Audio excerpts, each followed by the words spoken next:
Jamais sans la grâce, une dévotion matinale qui vous connecte à la pensée de Dieu et vous donne la provision du ciel au quotidien.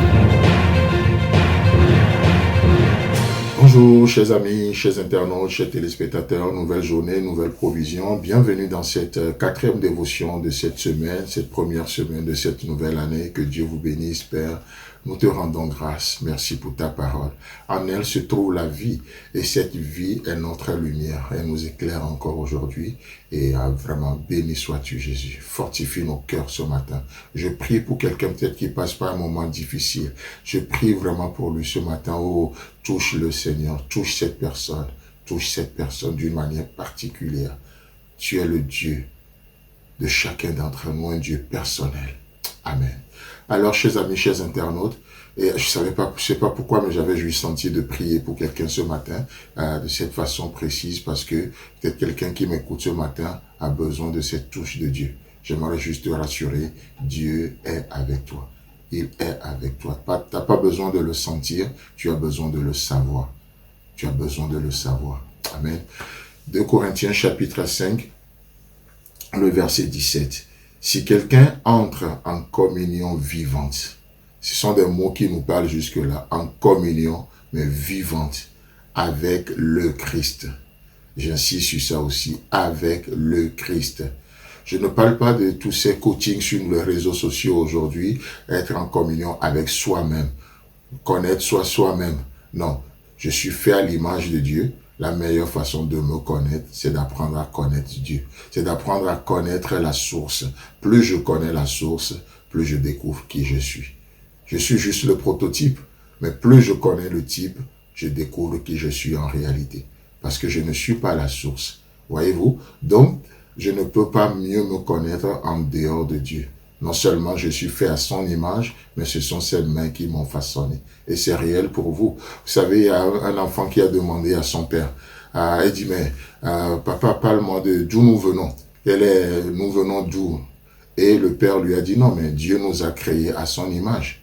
L'enfant, curieux, va voir sa mère et dit, mais maman, d'où nous venons? Et la mère dit à l'enfant, au fait, l'homme descend du singe, nous venons du singe. Et l'enfant retourne voir son père et dit, mais papa, mais pourquoi tu m'as menti? Parce que maman m'a dit que nous sommes descendus du singe. Avec humour, le père répond, non, je ne te parle pas de la famille de ta mère, mais je te parle de ma famille. Quelle est votre famille ce matin? D'où nous venons? Moi, je viens de Dieu. Dieu m'a créé à son image. Ce sont ses mains qui m'ont façonné. Et donc, la meilleure façon de me connaître, c'est de chercher à le connaître. Amen. Donc, si quelqu'un entre en communion vivante avec le Christ, il devient un homme nouveau. Il devient un homme nouveau. Il est recréé. Oh, Dieu n'abandonne pas. Qu'est-ce qui a été détruit dans ta vie? Dieu veut le recréer. Et en le recréant, vous savez ce qui se passe? C'est que la gloire de la seconde maison est toujours plus grande que celle de la première. Qu'as-tu perdu? Qu'est-ce que vous avez perdu? Dieu veut que vous récupérez ces choses. Mais en le récupérant, vous le récupérez au centuple. En le récupérant, vous le récupérez avec gloire. Dieu ne donne jamais avec mépris. Il donne toujours avec gloire. Avec gloire. C'est ainsi que nous reconnaissons aussi lorsque quelque chose vient de Dieu. Nous le recevons avec gloire. Dieu ne va jamais jeter quelque chose sur vous. Allez, prenez, laissez-moi tranquille. Non, Dieu vous donne avec gloire, avec respect, avec amour, avec compassion. Et ce matin, Dieu est prêt à recréer ton couple. Dieu est prêt à recréer ta famille. Dieu est prêt à recréer ta vie professionnelle. Dieu est prêt et il est sur le point de recréer ta vie financière. Dieu est prêt à recréer ta vie relationnelle. Dieu est sur le point de recréer les choses. Désire juste sa communion. Désire sa communion. Encore une fois, 1 Corinthiens 1:9, Dieu est fidèle.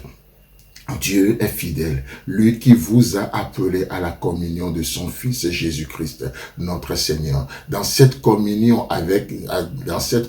de son Fils Jésus-Christ, nous découvrons la fidélité de Dieu. Nous aurons des histoires à raconter. Combien il est bon, combien il est merveilleux, combien il fait des prodiges, combien il ne peut jamais se renier dans nos vies. Oh, combien nous on l'avait malheureusement renié, mais lui il est fidèle, il ne peut pas se renier. Combien nous l'avons abandonné, mais lui ne nous a jamais abandonnés. Oh, le psalmiste le dit, n'est-ce pas? J'ai été jeune.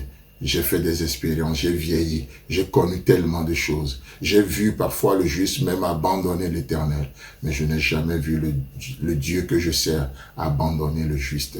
C'est un Dieu fidèle. Chers amis, chers internautes, désirons cette communion. Tellement de choses se passent dans cette communion parce qu'elle est vivante, elle est authentique, elle est vraie. Chers amis, chers internautes, que Dieu vous bénisse et si Christ a d'avenir, on se retrouve demain. Si vous avez aimé cette émission, parlez-en à vos amis.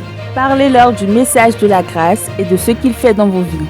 Pour un sujet de prière, une question ou pour devenir partenaire, contactez-nous au 00229 94 75 80 20. Que Dieu vous bénisse et à la prochaine. En attendant, pensez avec Dieu.